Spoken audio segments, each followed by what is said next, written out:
സംസ്ഥാനം നടപ്പിലാക്കുന്ന വനനിയമ ഭേദഗതി ബില്ലിന്റെ കരടിൻ മേലഭിപ്രായം രേഖപ്പെടുത്താനുള്ള സമയപരിധി വർദ്ധിപ്പിക്കണമെന്ന് ഭാരതീയ ന്യൂനപക്ഷ മോർച്ച ഇടുക്കി ജില്ലാ കമ്മിറ്റി.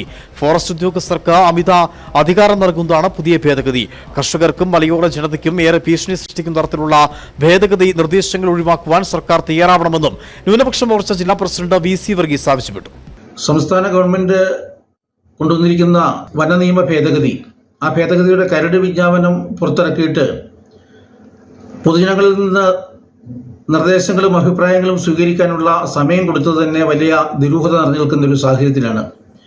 കാരണം ഇംഗ്ലീഷിൽ പ്രസിദ്ധീകരിച്ച കരട് വിജ്ഞാപനം അതിൻ്റെ നിർദ്ദേശങ്ങളും അഭിപ്രായങ്ങളും സ്വീകരിക്കുന്നതിൻ്റെ 4-5 ദിവസം മുൻപ് അതിൻ്റെ മലയാള പരിഭാഷ പ്രസിദ്ധീകരിച്ചുകൊണ്ട് ഇതിനകത്ത് അഭിപ്രായങ്ങളൊന്നും വരരുത് എന്ന് ബോധപൂർവം ശ്രമിക്കുന്ന ഒരു സാഹചര്യമാണ് വനം മന്ത്രാലയത്തിൽ നിന്ന് ഉണ്ടായിട്ടുള്ളത്.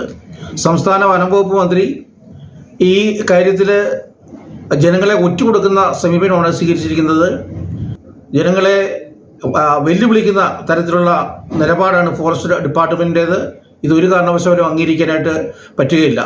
അതുകൊണ്ട് ജനങ്ങളുടെ ആശങ്കകളും ജനങ്ങളുടെ അഭിപ്രായങ്ങളും അവരുടെ നിർദ്ദേശങ്ങളും ഒക്കെ സ്വീകരിക്കാനുള്ള ഈ കരട് വിജ്ഞാപനത്തിന്മേലുള്ള ആ സമയം അത് 1 മാസം കൂടിയെങ്കിലും നീട്ടിക്കൊടുക്കണമെന്നാണ് ഈ വിഷയത്തിൽ ആവശ്യപ്പെടാനുള്ളത്.